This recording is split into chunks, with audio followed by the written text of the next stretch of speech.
And joining us now in studio, Kelly McGonigal, author of The Willpower Instinct. Hello again. Hi, nice to be back. Okay, in our modern society, we think of things like self-control and restraint as virtuous. So does attaching a moral value to our willpower challenges help motivate us? You would think that it would, but the research suggests not so much. It turns out that we aren't as strongly motivated as we think we are by being a good person versus being a bad person. And in fact, as soon as we feel like we're a good enough kind of person, we tend to very quickly switch goals and look for an opportunity to indulge. And it's called moral licensing. So for example, someone who is trying to lose weight or maintain their health, if they eat a really healthy breakfast, they're likely to feel so good about it, they might say something like, I deserve a treat, and then maybe eat an extra dessert at lunch. And we seem to do this all the time whenever we turn our goals into tests of our virtue. It is actually much more important to remember that you want the consequence of doing something, that you want to be healthy or you want to lose weight. And as soon as you turn it into a simple test of, am I being good or am I being bad? We actually start looking for opportunities to be bad. Give me another example, because food is an easy one for me to, I think, for almost everyone to identify with. That's why we cheat on diets and all those things. But give me another example of how this moral licensing works. Sure. So if you can associate anything that's a temptation with something good, you'll tend to sort of pat yourself on the back and give yourself credit for being good. There are a lot of products now that will try to tell you that they are organic, or maybe 5% of the profits go to charity. And so if we can say, well, I'm being good by eating this organic chocolate that is sending some money back to Africa, then it no longer feels inconsistent with our goals. And so we will license ourselves to eat more chocolate because it feels like we're being virtuous.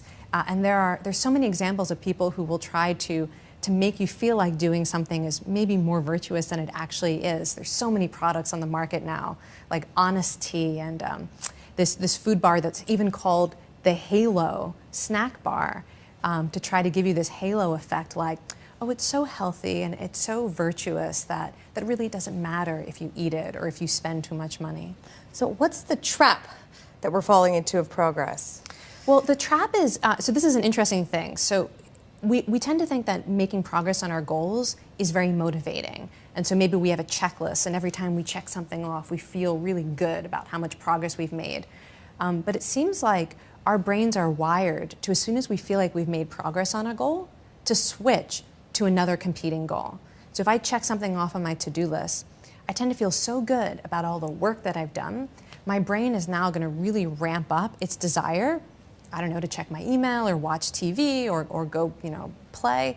And sometimes when we forget why we're doing things and we just focus on how good it feels to make progress, we fall into this trap of moral licensing, and we end up feeling so good that we feel like we don't need to keep going. It liberates us in a way. Yeah, researchers call it goal liberation, and it comes back to this basic idea of willpower as being a conflict between two goals. I mean, anytime we need willpower, it's because part of us wants to do something else.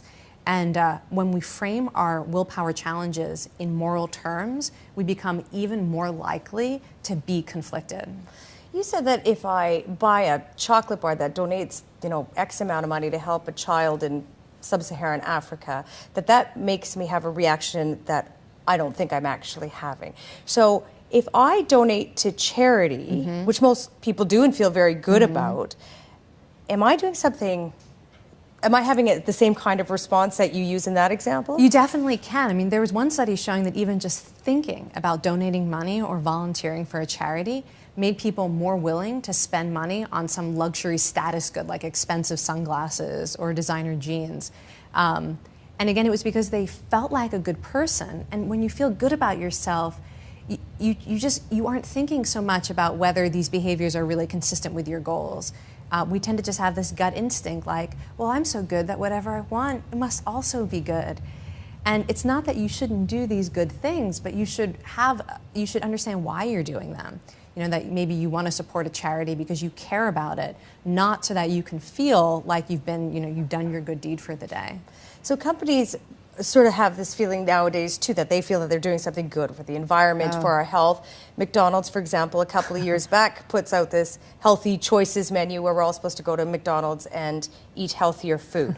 Yeah. You talk about, though, the effect this had on the sale of its more traditional menu like Big Macs. Totally counterintuitive. When you put a healthy choice on a menu, the percentage of people who order the least healthy thing on it triples.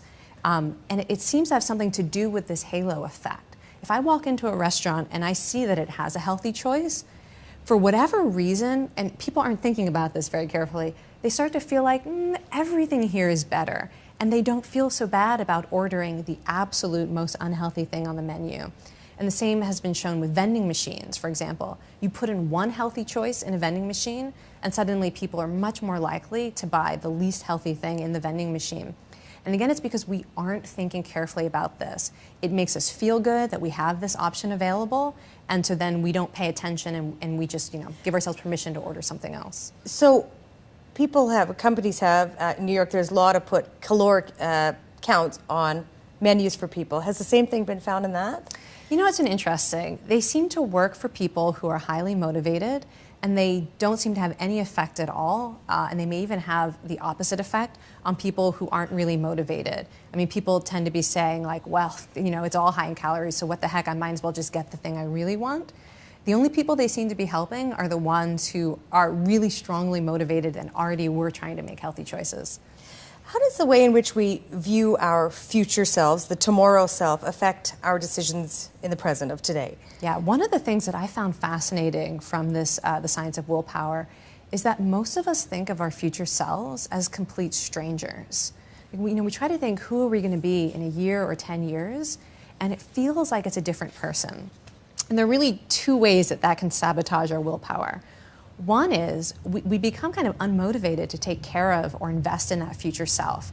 I mean, a funny example is when you think about retirement, saving for retirement, some studies have shown that people literally feel like they are giving their money away to a stranger. Why would I want to give my money to some old person who doesn't feel like me? And so people actually feel pain about putting money away for themselves because it feels like they're giving it to someone else. And the same can be true for making health decisions. Like, we don't really realize it's going to be us who is experiencing heart disease in 20 years. It feels like that's going to be someone else who has to deal with those consequences. So that's one way. And actually, there's a lot of interest now in trying to help people connect to their future selves. One of my favorite studies creates these 3D avatars of you as an older person, and you have to interact with that avatar in a way that makes you feel very close to that older self, to your future self. And there's some evidence that will make people more likely to invest in retirement or be willing to quit smoking. And I suppose, like, when I envision my older self, and I don't think I'm alone in this, I envision this very healthy older person, not an ideal version of myself. So that's the other problem with future selves. Not only do we sometimes feel like it's a stranger, but we tend to think of it as an idealized version of ourselves. And we really think that there's going to be some future self who is not going to be under stress. One of the biggest mispredictions we make about our future self is we think that that future self will have more free time. I think that's fascinating. We also think our future self will have more willpower and more motivation and less stress. And so we think that it's going to be easy for our tomorrow self to do the things we aren't willing to do today. And that gap, that really it's a failure of imagination. We don't realize that we're going to be stressed out and busy, tomorrow too. That leads us to put a lot of stuff off. There was a study a couple years ago that found that drivers of hybrid cars are involved in more collisions, that Yes. they receive more traffic tickets, that they put on more miles in their hybrid car than other drivers. I found that astonishing. Yeah, most people are surprised by that. And I should say my household has a Prius, so nothing against Prius drivers. But it seems as though maybe people feel so good about one aspect of their driving, that I'm doing something good for the environment. And it's this status, like, I have a hybrid, so I'm a good person, that they stop paying attention to other things, like how fast are you driving? And they tend to drive more, so they may even be using more energy. And this pattern has been shown with other types of moral licensing too, where if we're able to establish our moral credentials in some way, then we're more likely to act in ways that actually go against that. It's not just things like driving accidents, but very serious things like prejudice and racism, that if we feel like we've done one thing that establishes ourselves as a good person, we stop paying attention to how we may actually be acting in more prejudiced or discriminatory ways. So play that out for me a bit more. I've got a friend who happens to be a visible minority. So I feel good that I have a friend that's diverse. Yeah. What are the negative repercussions that could come of that? Yeah, as it that's a pertains to perfect willpower? example. I mean, we often hear people say that, oh, well, one of my best friends is, and then insert, you know, some minority group or discriminated against group. And the thing is, we feel like, well, if that's true, I must not be racist or prejudiced or sexist. And because of that, we tend to no longer really contemplate whether we're acting in a way that might be a little bit racist or prejudiced. We just stop paying attention. And the more we use those sort of soft credentials, like I have a friend, or, you know, I grew up in a neighborhood that was very diverse, the more we feel like that establishes ourselves as not racist or not prejudiced, the more likely we are to really not see that we all actually have biases and sometimes act on them. And of course, all these biases are happening in our brain. And I want to talk about what exactly is going on in our brain as it pertains to willpower. So how do our brains confuse what we want and what will actually make us happy? Yeah, I mean, this is one of the coolest findings come out of neuroscience. This is really cutting edge stuff. The idea that wanting and liking are different experiences in your brain, different systems of the brain. And most of us think that actually what we want is what we like. But it turns out that the experience of wanting, well, it's primarily driven by this chemical we talked about in the last interview, dopamine, which produces this kind of frenzy in your brain that makes you think something's going to make you happy. And it also produces stress hormones so that you feel like if you don't get it, you're going to die. And that's what the experience of wanting is. It is this belief that something is going to make you happy that makes you willing to work for it. But it turns out to be a very poor predictor of whether something is going to actually make you happy. And all the things we think of as addictions, cigarettes, most drugs of abuse, gambling, the internet, even reality TV. These are things that, for whatever reason, hijack the wanting system of the brain, release these chemicals in your brain, so you are convinced that if you consume it or watch it or eat it, that it's going to make you happy. And they fail to deliver actual satisfaction. And that is the definition of addiction, where your brain thinks something will make you happy, but there's never enough. Well, what's going on in our brain that makes us have a repeat performance? Because it's not one cigarette that we realize that doesn't make us happy. We keep going back for more. Yeah, well, it tends to have something to do with the thing that we are addicted to, that is able to convince our brain to unleash this whole, you know, cascade of chemicals. And you know, there are actual features of our environment that can do this to motivate us to consume. I mean, food is the best example of this. The wanting system of the brain evolved to make sure that you would be willing to work for food so that you don't die off and starve. And so certain features of food, the smell of food, the taste of salt, the taste of something sweet, will put your brain into this wanting state to make sure that you eat, that you sort of load up. And all the things that we're addicted to, they're in some way hijacking the system that really evolved to make sure that we eat. And the problem with this system is those things in the environment will always produce the feeling of wanting. And we sometimes think that wanting means something. Like if I have a craving for food, it must mean that I like that food. But it turns out that we can want something, and when we actually pay attention to the experience of it, it's completely unsatisfying. My brain's playing tricks on me is what you're telling me all the time. It wants you not to starve. And this, you know, the same is true with things like with sexual temptation. You know, your brain wants you to reproduce. And then we look at something like internet porn and entertainment that is available so widely now that, you know, every time you're exposed to it, your brain is going to put you in this state as if it were actually a mating opportunity presenting itself to you. And there are many ways that even technology seems to hijack the system by convincing you that there's some very important reward or piece of information that if you just check your email one more time or check your text messages one more time, there's going to be something absolutely critical to your happiness or your survival. So I have a problem with this. I'm always grabbing my handheld devices and checking them. So what am I craving out of that? Do I want the actual information?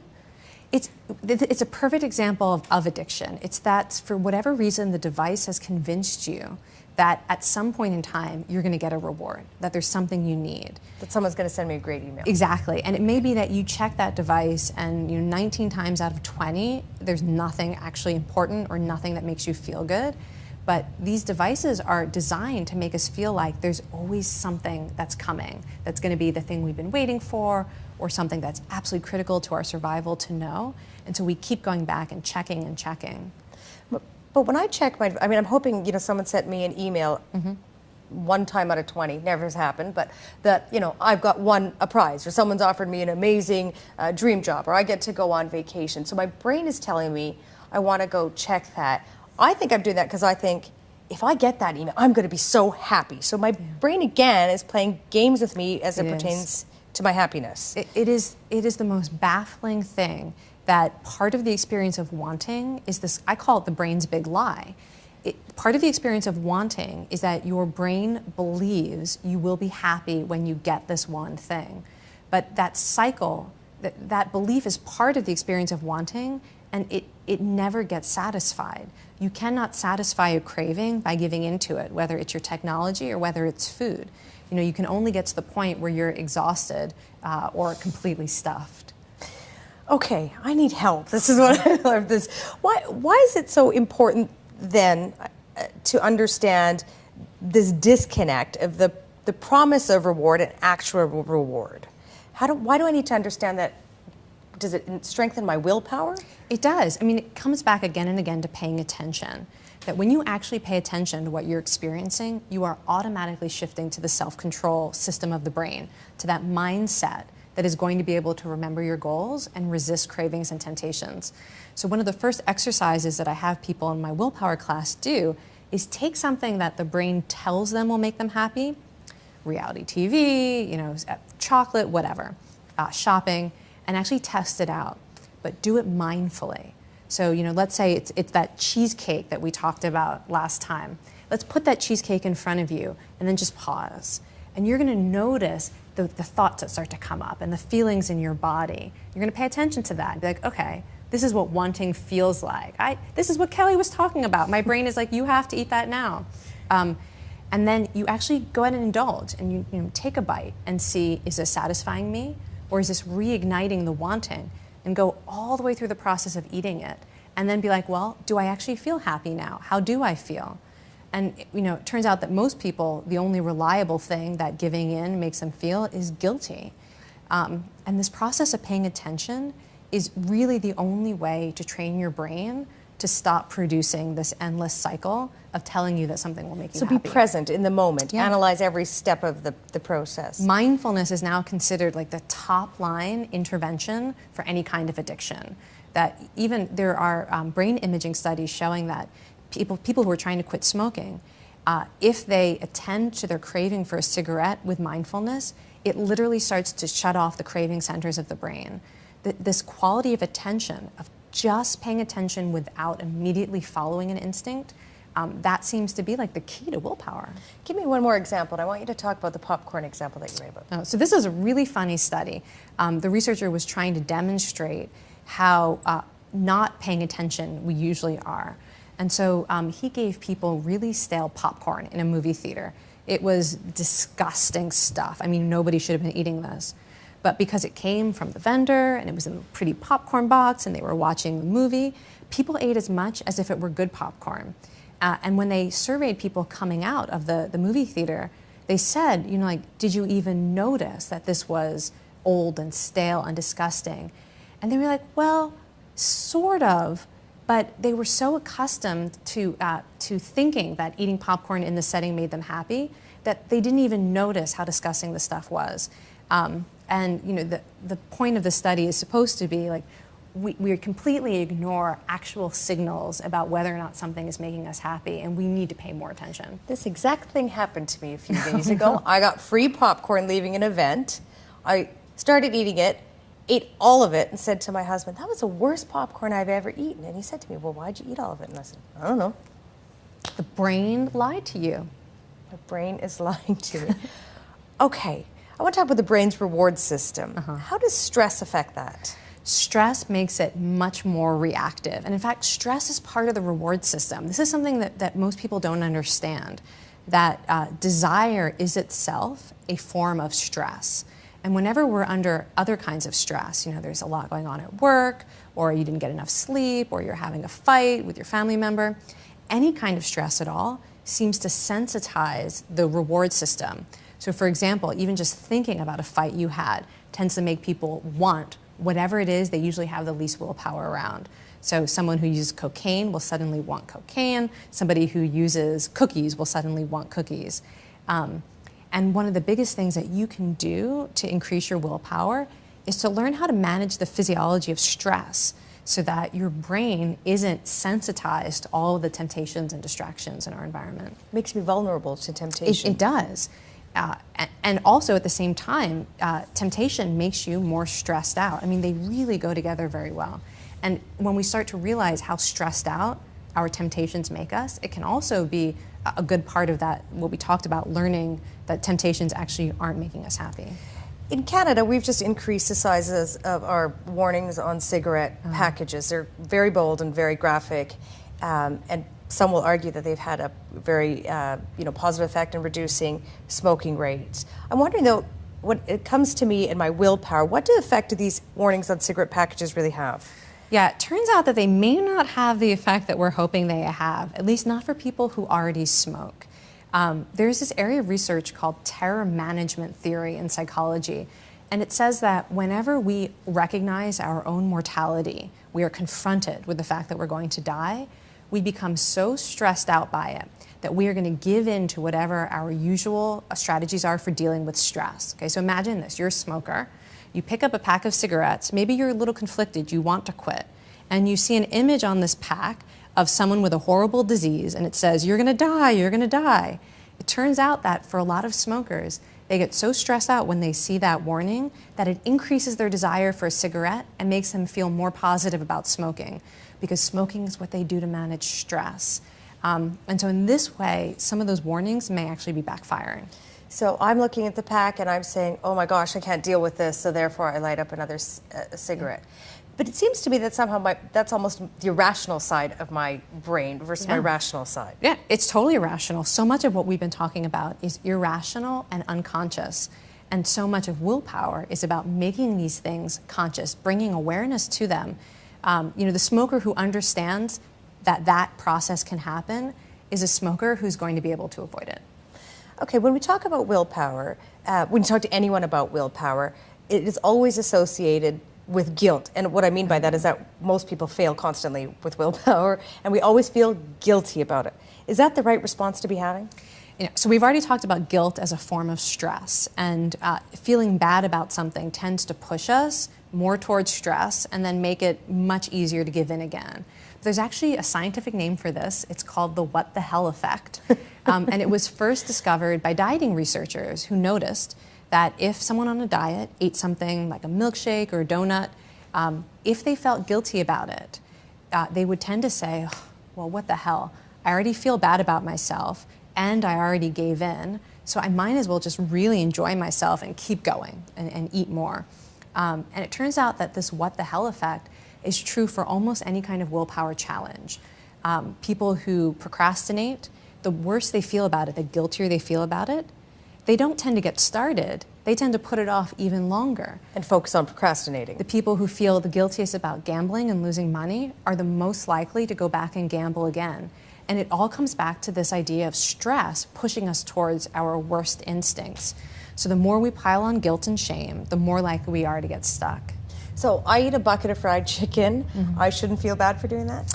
You shouldn't feel bad for doing it. And I know it goes against every idea we have about punishment and change. We think that feeling bad is what's going to motivate us to change. But what really motivates us to change is when we can imagine the good that will come from doing something different.